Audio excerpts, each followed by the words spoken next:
The high-risk ovarian cancer clinic is a multidisciplinary clinic that focuses on being able to help women understand their possible increased genetic risk for ovarian, fallopian tube, or peritoneal cancer, counseling them about ways to manage that risk and possible strategies to help prevent cancer down the road. We start by taking an in-depth family history. They work with our genetics counselors in order to get a detailed family pedigree. And then we get an assessment of the likelihood of an inherited genetic syndrome being passed in the family. And from that, we can decide whether genetic testing is appropriate for that patient or not, and then help counsel her about ways to manage that risk. What happens with the mutations that we're assessing patients for, they're called BRCA1 or BRCA2 mutations, and they're inherited in a way that's called autosomal dominant. So that means either parent can pass it on to a child of either sex.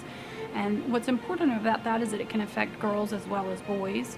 And so women are very concerned about understanding their own personal risks so that they can in turn help their children get appropriate counsel about their risk.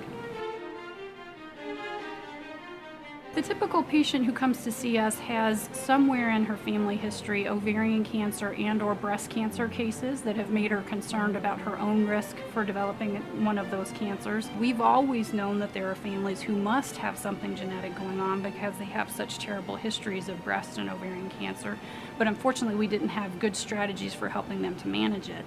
But now that we're able to identify BRCA mutations, we can take very proactive steps with patients and their families for how to manage that risk and hopefully avoid ever being diagnosed with a cancer.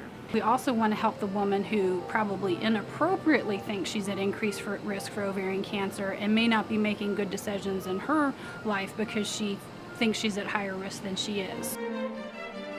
I think the main concern for someone is that they're not sure whether they want to take that step. And I would just encourage them to come for the first step of the counseling, because that doesn't commit you to doing genetic testing that you ultimately decide that you don't want to do. What's most important to the patient is to leave the clinic session more informed than when she arrived. And whether that's because we've taken a burden off her shoulders and told her that she doesn't have an increased risk for breast or ovarian cancer based on her family history, or conversely, if we've said, yes, we are concerned and we're going to take that next step of genetic testing and maybe even identify that genetic mutation, but now in some ways we've taken a burden off of her shoulders because she's not in that gray limbo zone of thinking she's at increased risk but not knowing for sure, and now we've given her some very concrete next steps about how she's going to manage that diagnosis and that risk.